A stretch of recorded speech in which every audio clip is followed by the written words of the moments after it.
Oh guys, I came up with the best idea.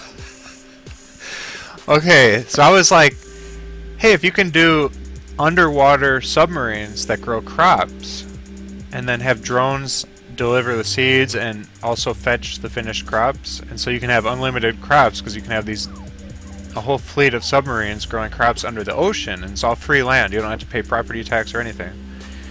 Okay, so I was like, that's genius, that's gonna work, we're gonna do that, blah blah blah. I wrote it down on my to-do list. A fleet of underwater submarines. Okay, so we're gonna be building that as soon as I'm done with supper. Anyways, I was thinking, hey, in addition to submarines, we should be able to raise cattle underground as well. So I was thinking underground cattle submarines. And I was like, in order to maximize the amount of cattle you can fit in them, you'd have like PETA after you because they'd be crammed into these tight confines, right? And they would be very sad cattle. They'd be like living under the ocean and they don't like it. So in order to get around that, I realized you could put them on like multi-directional treadmills so they can just walk around. And so they'd be able to get plenty of exercise. Kind of like a rat wheel where it just spins while they run in place. It'd be kind of like the same concept. Except the cattle will think they're on a farm or they'll think they're in a field because you put virtual reality headset on them. So the cattle will be able to look around and walk around in a virtual world that you could create. And they'll think they're like in Texas. And they'll hear other cows and they won't be alone. They'll see them all around. They can like walk around. They'll see a cowboy in the distance. They'll see mountains. They'll be like really happy. It'll be a sunshiny day. But in reality, they're underneath the ocean with UV lamps hitting their backs. And like eating like hay that you could have coming up through the grates. And they'll just like be walking around eating. You could create it's almost like the Matrix. You'd be creating like the Matrix for animals, for livestock. And it's totally humane. They wouldn't have any flies buzzing around them or anything.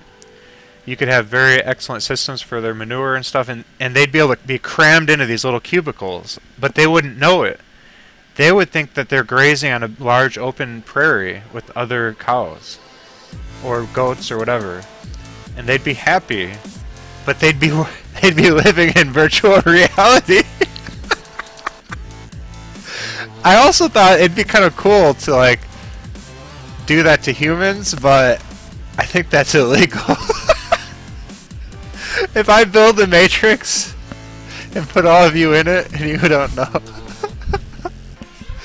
I could take over.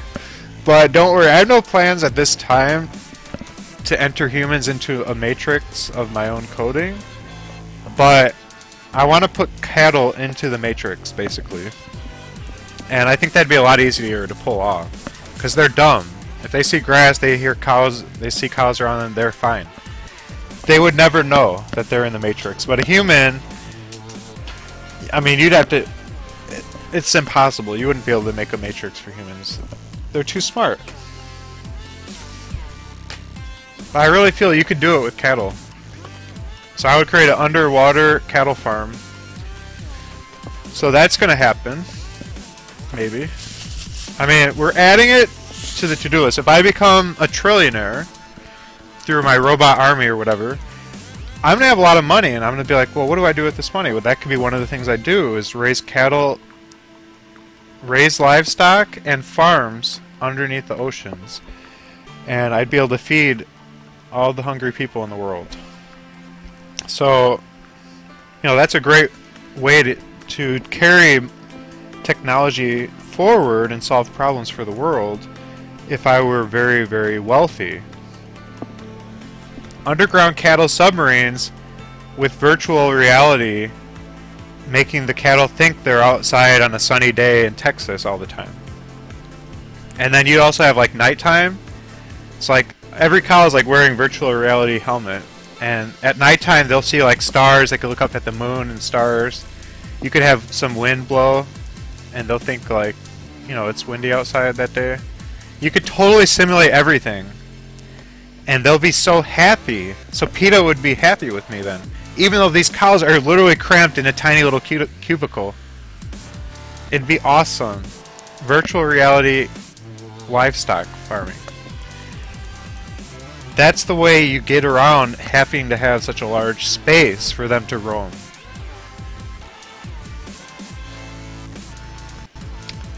You know, I'm not on Elon Musk's friends list, so I can't pitch ideas to him. But honestly, I'm the next Elon Musk, so I just need to pitch the idea to myself, which I already have. And I already approved the idea, so you know, we don't need the original Elon Musk. We have Elon Musk 2.0. I'm basically Iron Man mixed with Elon Musk, so it's kind of like even better than Elon Musk. We'll call me Iron Musk. Musky Iron Man.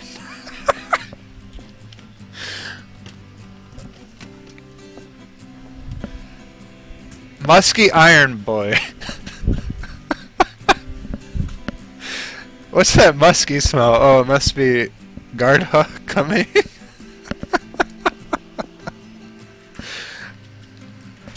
Musky armpit Iron Man.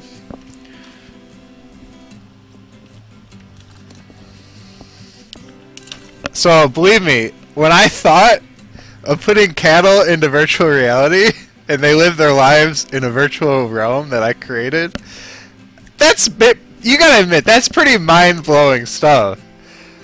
And it solves major problems. I mean, what is the problem with animals in captivity? They feel lonely, or they don't have enough space to roam.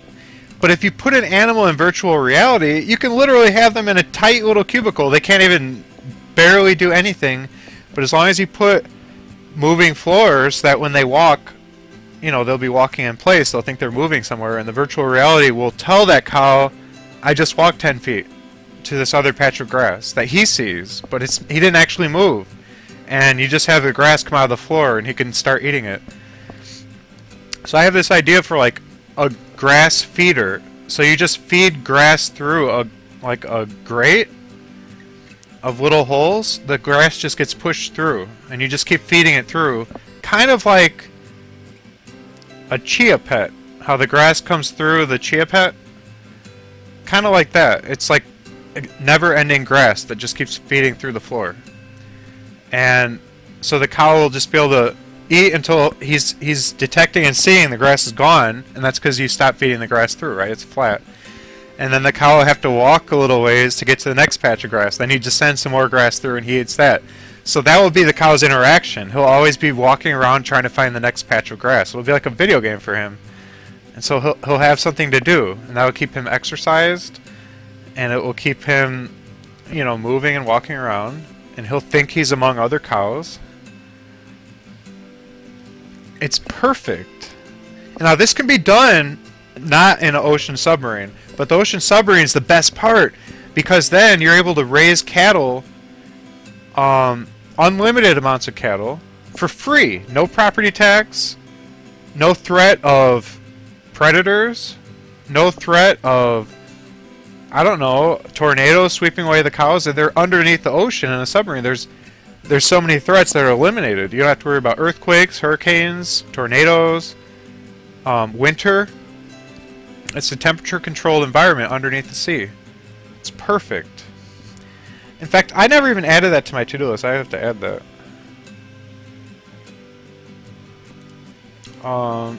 I think... Wait, did I add it?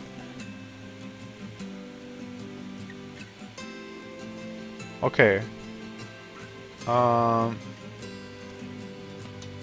Temperature and UV light controlled livestock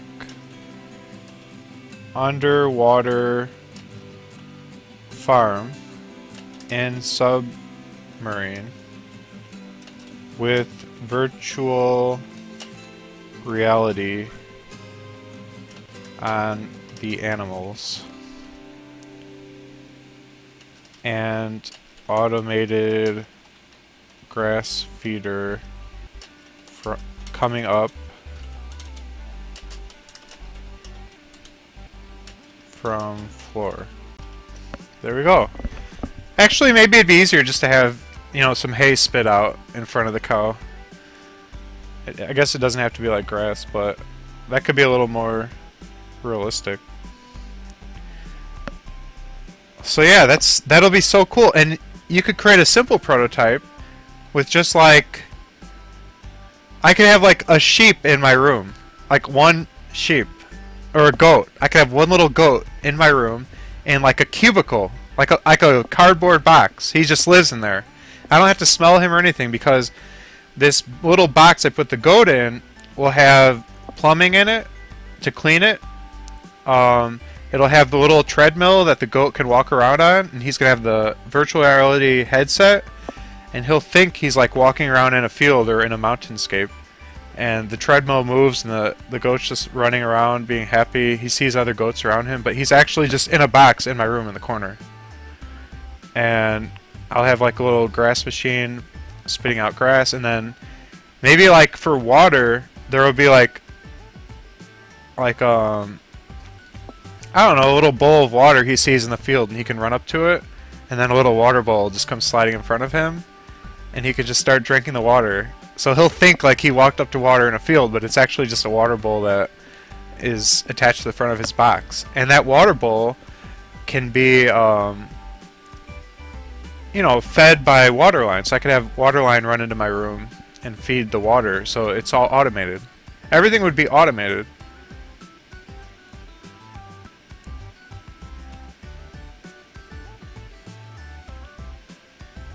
No, the enclosed space wouldn't be toxic because you'd have ventilation systems that release all the poop gases, and you'd have plumbing systems that could basically extract the poop from the floor, running water through a graded floor into, you know, a septic tank or whatever, and then just spit that out the bottom of your submarine, and that will fertilize the ocean floor or the Great Lakes floor.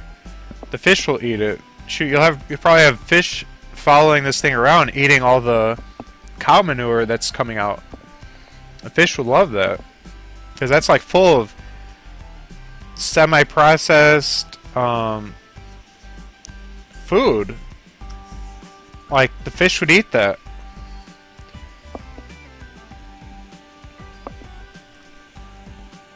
Why make it a submarine and not like an underwater base? Because it needs to be mobile, so nobody can steal it. And the submarine needs to look like a whale, so that nobody will detect it and like try to break in and steal the cargo. So it's going to be like a whale swimming around under the ocean, and it'll be moving. And also, it can't be an underwater base because it needs to be able to recharge. So it needs to be able to come to the surface and recharge with its solar panels on its roof. And then it will go back deep again once it's charged up. So it can avoid detection. If it sees a ship or something coming, it'll go real deep, out of radar range. Somebody could be doing this and we wouldn't know. Absolutely.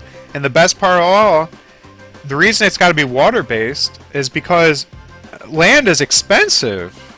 Very expensive. In some countries, there just isn't the land. And you got to fight for land. You got to fight for it. You get somebody that says, that land's mine now, give it to me or I kill you. And they take your daughter and stick a gun to her head. You're screwed. Okay, take the land. I'm not going to let you shoot my daughter. Okay. But if you have land in the form of an underwater vessel, who's going to steal that? Nobody's going to steal that. I mean, unless if you end up having underwater pirate submarines that take over your farming submarines.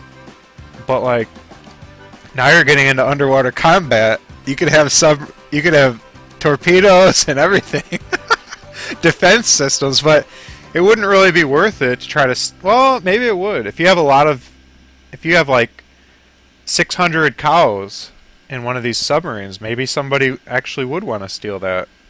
I guess it's not like it's full of diamonds. I mean, do thieves really want to steal cows? If there is a World War III. And they bomb everything. Every country gets bombed with atom bombs. And we're screwed. Everybody's going to die. Elon Musk will survive. He'll get on a spaceship and take off into space. But I'll survive as well. It's just going to be me and Elon, basically, that survive this. I'm going to be underneath the ocean in a submarine. And I'm going to have livestock, cattle, everything. Sounds too expensive. No. What I'll do is I'll have my robot army go into junkyards and extract raw materials like all the plastic and stuff. And I'll run it through plastic machines that we'll build. We'll create big, giant, plastic-based 3D printed submarines. So all the raw materials will be free. Well, let's go dig up old junkyards. Like underwater landfills. Or not underwater, underground landfills. We'll dig them up for raw material. Which will be good for recycling.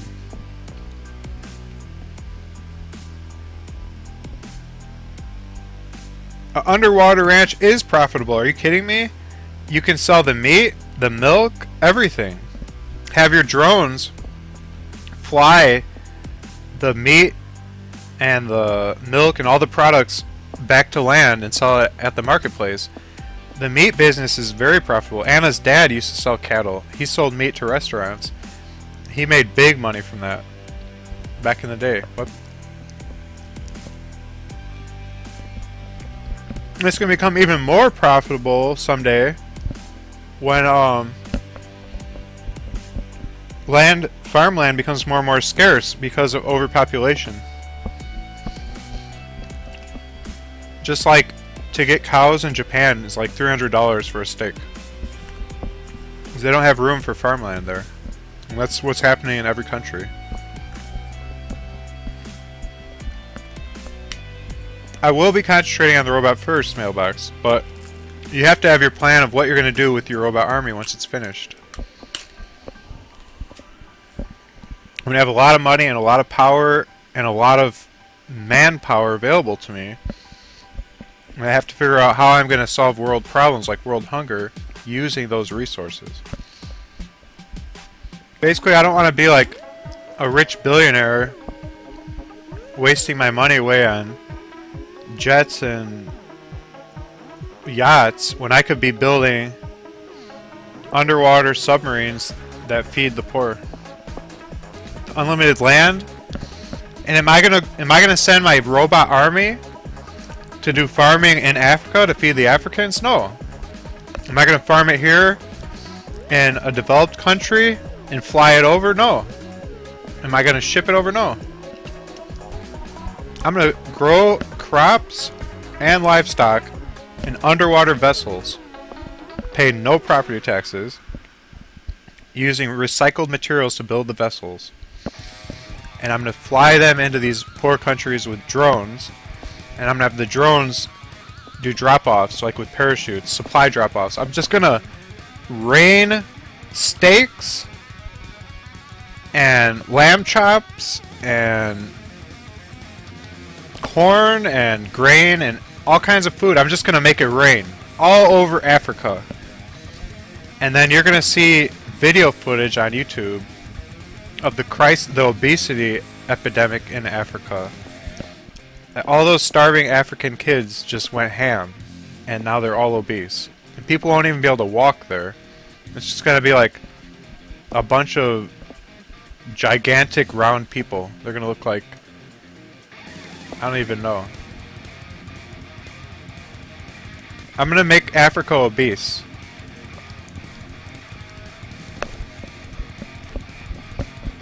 I'm gonna make my slogan, make Africa obese again. Instead of make America great again. So you guys have to vote for me for world dictator.